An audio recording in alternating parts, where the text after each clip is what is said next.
Welcome back to another edition of Racing World. Thought about not doing a show this week, but there's so much news going on that I just really wanted to bring everyone up to date and keep the theme going of more content this year, more information so that you get to enjoy the sport and I fill you in with whatever I can, the best way I can as well. So we're going to start out with IMSA and the 12 hour at Sebring. What a great race. Now, there are many things that these guys are doing right. First of all, record crowd last year at Sebring, which was broken this year with a new record crowd. Record crowd at Daytona back in January, February. And then last year in October in Atlanta, record crowd. I know that, I was there and it was packed. So what are they doing right? They're getting the product out to the masses. Here in New Zealand, I was able to watch the entire 12 hours if I wanted to, free on YouTube. No cost, nothing else, no subscriptions, but free. Is that a good way to get the market base going? You better believe it is. Sure, it's on a network and then on Peacock in the US, but globally, anyone can watch the product for free. Great move. More manufacturers entering the series all the time. That's a great thing. I think my wife actually said to me, why is this so good? And I think it is because of the fact that we're seeing more manufacturers go head to head in all the various classes, from GTP down to GTD and GTD Pro, and then the Michelin Pilot Challenge, even Porsche North America. There is a huge surge towards all of this, and that's fantastic. The one thing I'll say about Atlanta, that was a 10-hour race, started in the daylight at midday, finished in the darkness, was how good the crowd was. Great crowd. Be very proud of that. It's a great thing. Very few law enforcement officers around. Very safe to walk around. Great family environments. Great merchandise. Great midway area with good food options and all of those sorts of things. So I think the recipe there is very, very good right now, let alone the product on track, which is also very exceptional. Looking at the race, well, Porsche Penske yet again. Who would have thought, eh? A little bit of infighting in that team now, no, over what happened in the last 2 hours of the race and a lead change between the two cars. Can't stop drivers from being drivers, but certainly the captain will be sort of saying, hey, tone it down here, boys. Got to play nicely with each other. We've got to bring these cars home. Other things that happened post-race, of course, was the Wayne Taylor number 10 Cadillac getting disqualified in a post-race technical infringement. I believe it had to do with the camber angle on the car. Very, very minute measurements in this series. All the cars are laser teched, just like Formula One cars are. No tolerance whatsoever. So that's a bit of a blow for Wayne Taylor Racing. Rest of GTP, great stuff. There was lots of things happening in there. The occur entries of Maya Shank were in there. Just, yeah, a lot of stuff spanned over 12 hours. So it was good. I watched on and off probably every couple of hours, got a bit addicted to it and didn't do the chores around home because I was ending up watching too much on television. But it was good stuff. LMP2, fantastic result. Here's the top 10. But of course, as far as we're concerned, a Kiwi on top. Hunter McElrea, well done, buddy. Well done. Another victory in this, and of course in a new team this year as well. Part of the United Autosports entry, headed of course by Zach Brown. So for Hunter, this is a great achievement. I know you do that twilight dusk period in the car. We talked about it again in Atlanta last year. Just a fantastic achievement. Now this kid deserves a break. He's been in an Indycar, raced in Detroit, raced in Toronto last year or the year before last. He tested again for Ed Carpenter Racing just a few weeks ago. If anyone needed a break in IndyCar right now, it's Hunter McElrea. But in saying that, boy, is he doing some good things in the LMP2 car and worthy of staying there, that's for sure. So big congratulations to Hunter McElrea. Overall, big congratulations to the entire series. It was a great weekend's worth of viewing, great weekend's worth of racing if you were there. And again, I'll say it one more time, record crowds. Onwards now to potentially another big sellout. We already know that parking is sold out for race day for the 110th running of the Indy 500 presented by Gamebridge. Now this is a big deal. It was a sellout last year and then we had to go all the way back to 2011 and the 100th running of the Indy 500 to get that sellout. So, or 2015 I should say, dear me, I'm getting old. The big thing here is that we're seeing a resurgence in IndyCar racing. Now, I've said artificially, I've wondered whether or not it was the NASCAR trucks and things at St. Petersburg. NASCAR themselves at Phoenix, then they stood alone in Arlington and they did themselves proud. So coming up to this weekend's race in Barber, it'll be very interesting to see how things go. But we're on track for a record sellout, or a sellout again, which will of course free up the TV viewing if you live in the state of Indiana or anywhere near Indianapolis. But there's some great things coming. What have we learned about the Indy 500 this week? Couple more entries into the melting pot, which we always assumed were going to be there. Elio Castroneves back with Meyer Shanks. Can Elio make it 5? Man, oh man, I would love to see him climb the fence for 5. So the drive for 5 is still alive, and Elio, you certainly got our support. Sato back, multi-time winner of the Indy 500 as well, back with Rahul Letterman. Can't rule Taku out on these things. He's a very brave driver around that place. Had a little bit of a troubled run last year, but again, you'd put him in your sweepstake if you like, because he could very easily do the deed here. So this brings us up to a total of 32 entries.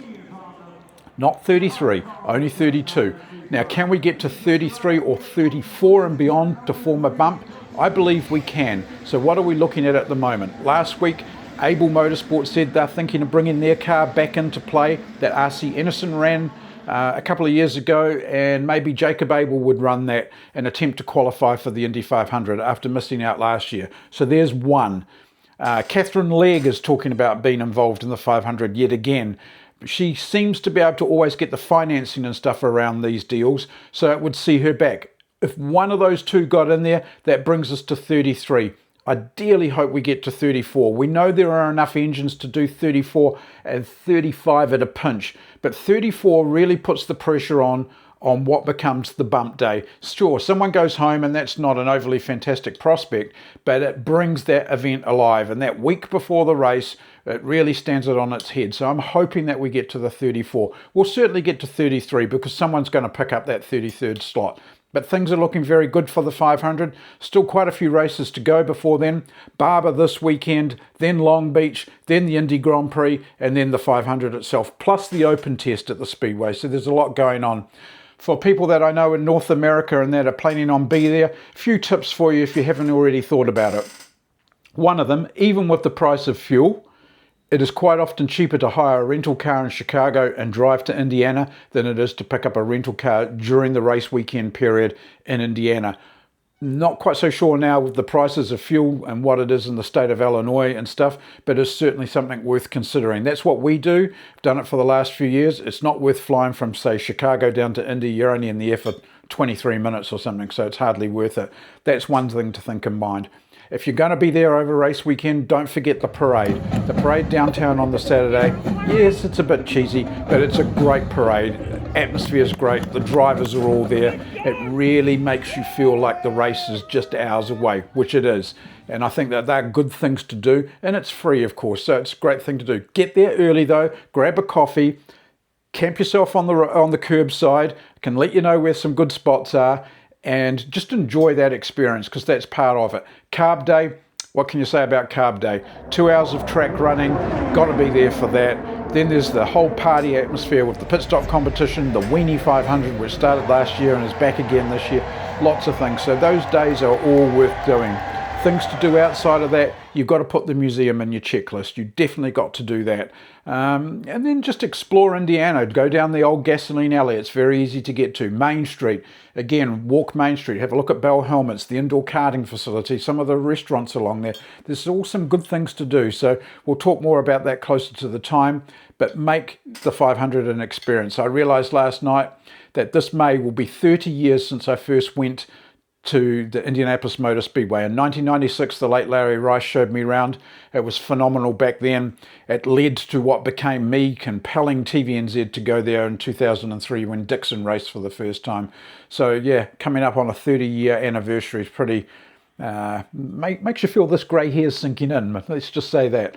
But I am really looking forward to the 500. For us in New Zealand, we've got a few hurdles to get over now, and that's whether or not we'll have enough fuel in the country to power our planes to even get to North America. There is definitely a fuel crisis. Air New Zealand now have limited amount of fuel reserves in New Zealand, so we're just really praying that we're going to not run into a last-minute hurdle. But we're looking forward to the 500, looking forward to meeting to a lot of you guys as well. And then, of course, the other thing that's on this weekend is the Japanese Formula One Grand Prix. Always a great event, great circuit, demanding that 130-hour corner, the only track that has a complete sort of crossover in it. Just lots of things, lots of history associated with Japan as well. The big thing, of course, is that this will be the last Grand Prix we have for virtually a month before the teams reconfigure again and join us in Miami, not till the early part of May. So April's going to go very quiet. I'm sure there'll be plenty of news. But the thing is, we're not going to have this track time, and it's a shame, but this is the world we live in these days, as they say. But there's been plenty of news in the last few days surrounding the world of Formula One, so let's just talk about that first. The big news, of course, is Adrian Newey stepping aside as the team principal at Aston Martin team to focus more on the design work. This is always a natural thing. Don't see anything major into that. Helps Adrian balance his workload. They've got lots of things that they've got to deal with at the moment. Adrian is a stakeholder in the team, so don't read any more into it other than that. Now, of course, the next flow on from that was that Jonathan Wheatley announces, effective immediately, that he's leaving the Audi team, rumoured to be going to the Aston Martin team, leaving Matteo Binotto in charge of the Audi team once again, as he was when it was Kick Sauber before Wheatley joined it. Wheatley's been all over the place, as you can see from this graphic. You know, Red Bull, Sauber, Audi, and now looking like Aston Martin. What it did do is it closed the door for Christian Horner to ever get to Aston Martin as the team principal. So that now, you know, starts to make you wonder, will his name appear around Audi? Because that's maybe a possibility, or are we just speculating that Horner's going to make this amazing return to Formula One day? The thing with Wheatley moving, if he does, to Aston Martin is that this was taken effectively. So all that knowledge that he's got about where Audi are placed currently will transfer over to Aston Martin. And of course, Aston have got a lot of issues that they've got to deal with the vibrations from the battery pack and the Honda engine, causing drivers to lose, you know, feelings in their hands and in their feet as well. So there's a lot to deal with. Management style, Wheatley is very different. If any of you have watched Drive to Survive, watch episode 2 of season 8, and you'll see Wheatley compared with Fabio Bavatore. Fabio by far is a vulture, aggressive. That's his way. Not to say it's right or wrong. That's just his way, and some of it's actually quite good. Wheatley, on the other hand, manages people quite differently. So we've got quite distinctive personalities that are happening. You know, Lawrence Stroll runs that Aston Martin team, owns it. You've got Fernando Alonso, who is a reasonably high maintenance sort of driver, and then, you know, you've got the son as well, who is, you know, related to the owner of the team. So you've got a lot of family politics to deal with there as well. So if Wheatley ends up there, be very interesting to see. For Binotto, he just carries on effectively in a role that he had at Ferrari, but now with Audi. Audi have been kind of under the radar a little bit, because what you've got to remember is they have clocked up mileage. They've had cars finish races. And they're a new engine manufacturer this year. Sure, it's the old Kick Sauber team as we knew it, but a lot's gone on behind the scenes. So I think we have to give them some credit in there as well. So there's a lot to play for. As for Japan this weekend, I don't think we're going to see much change. I think it's still going to be a Mercedes on the top of the podium. Don't know who it'll be, whether it'll be whether it'll be George or Kimi. Now that Kimi's had a taste of that top step, he's going to want to be back there more often. So, you know, there could be a bit of inter-team battle coming there. That's always great. That spices things up. Who else do I fancy on the podium? I actually fancy Lewis and Charles Leclerc up there as well on the podium. It'd be great to see that. What you see with Ferrari in these times is when the confidence is there, the confidence will grow stronger, as it does with anyone, but it grows stronger with the Italians. And this will be a good thing for Ferrari and the sport long term, heading into this enforced break, you might say. They need that, because if they don't perform, the downward spiral starts, and we also know that that becomes a bigger and bigger spiral. Teams that need to have a good Japanese Grand Prix, obviously Aston, that's not going to necessarily happen overnight. Cadillac need to continue to get mileage in the car. Williams certainly need to do a better job. There's quite a few in that tail end group that have got to perform at this one. The middle of the pack, yeah, there's some things that have got to happen there, and we've got to get teams bringing 2 cars home as well in that mid group, including McLaren, who of course Oscar Piastri so far this season has not even started a race. It's a new Formula One record. 2 Grand Prix in, and he has not got past a formation lap, if that. So he's got 0 starts so far in 2026. A lot to play for in Japan. Be very interesting to see how it plays out, and we'll talk more about that next week. And then just finally, before I go, I was going to try and get this podcast out today, but I'm going to wait until tomorrow morning. Got the chance to talk to Will Power. I know many of you out there are Will Power fans, so I'll be talking to Will early in the morning, New Zealand time tomorrow, and then we'll post this podcast straight after that, which is when you're obviously going to see it. So we'll go this far with the show, add the Will Power piece on tomorrow, which you'll see, to give you the latest and Will's thoughts about where he is at the Andretti team, look forward to the Barber race this weekend, and all of that sort of stuff. And hopefully Will will have some answers for us. David Turner, you're up next with Will Power. Thanks very much, Dave. Will, just looking slightly further ahead in the season, traditionally Long Beach has been a very good circuit for Andretti. Kyle's had success there. Does that give you confidence going into that round as well, knowing that there is a benchmark at that track? It does. Just knowing they have very good cars there. Arlington was a very similar track, so I would expect to be very quick there. Yes, that is definitely something that, I've thought exactly what you said. I know this car's very quick there, and I actually know the car better, so I know I can be on top of it more as well. So, yes, I think anything but almost fighting for a podium would be very disappointing. Obviously, there's a lot of circumstance in that, but yeah. The thing that I've picked up, which literally just walking around the team within a day, the first time I went to their shop when everyone's working there, is that they've got everything they need to win. It's there. It's a matter of, putting good weekends together, obviously pit stops, strategy. They are a top team. Like, there's like nothing that says to me that they're not a team that can win a championship. I mean, they in some respects, they have more resource than where I came from. And they're very smart people. So it's no surprise to me now, I've been there, that we are at the front. Like, I'm finding myself, being able to be in the top 5 each weekend. And so, honestly, last year, that wasn't the case for me. At times we struggled a lot. Yeah. Obviously, it's a very small snippet. It's only 3 races, but they're 3 quite different tracks, and this will be another track for us to see where do we actually stack up. So, very happy about being there. I really am. Looking also ahead with an open test coming up at the Speedway, the first time we've seen the cars in the true Speedway configuration as opposed to the shorter oval. And all the years with the other team, do you think that Andretti's are in a good place in terms of how they're preparing themselves towards the 500 as well?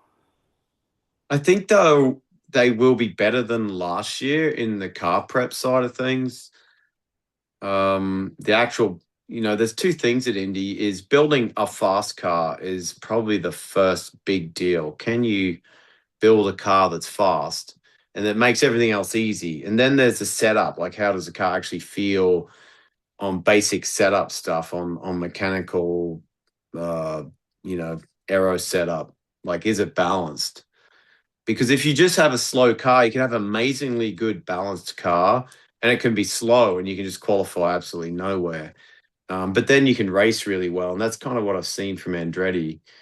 Just looking from the outside, is they've struggled in qualifying, but they've been very good in the race. So it says to me that their mechanical side of things, aside from the way you build the car, is really good. Like, the car handles well on the track. The question is, can we now build a car that's going to contend in qualifying? And that's all about the way you build it. All the little details, the bodywork, all the stuff. So we shall see. It'll be a great event as always, and I sympathise with you on the fuel issue as well. Here in New Zealand and also in Australia at the moment, the fuel crisis is really hitting, so much so that our airlines are pulling back flights. But hope to see you in a couple of weeks' time, assuming the plane has enough fuel. So you definitely don't want to run out of gas in that plane. That's you're not just stopping halfway up the drive over the gas station there. So yeah, I hope it's all good. Yeah, we'll see you soon, Will. It's Yeah. good to chat. You got it. Thank you. Thank you. Thanks, David. There's one more proof that this actually happened. Oh my Um, God. yeah, I look knew at my see, wife. Look at that. Bloody there you hell. go. Oh You got man. it done though. I mean, good job on that. I know. Oh man. I just like the thing, engine was still running. I don't get it. Like Huh. there is something in that system where I could have got up that driveway. Like it was still running, but it must like go into limp mode because it's like, wow, we don't want any air through the system. Yeah. Yeah. Anyway, as many Well, excuses. I am a driver, so it'll never be my fault. Always good to be able to chuck in a little bit of willpower, a little bit of Aussie humour in there for everyone. And of course, I know that there's a lot of great willpower fans out there. So great to hear from Will. Once again, thanks so much for watching Racing World. We're really trying to make it grow. Don't forget it's out now on Spotify once again, getting it back on the Apple podcast platform as well, certainly here on YouTube. The benefit of you sharing, liking and subscribing will help this thing keep going. What we're also intending to do is every single day that we're in Indianapolis on the key days, we will be posting short shows to update everything that's going on surrounding the 110th running of the Great Race. So until next week where we talk Suzuka and Barber, we'll see you then on Racing World.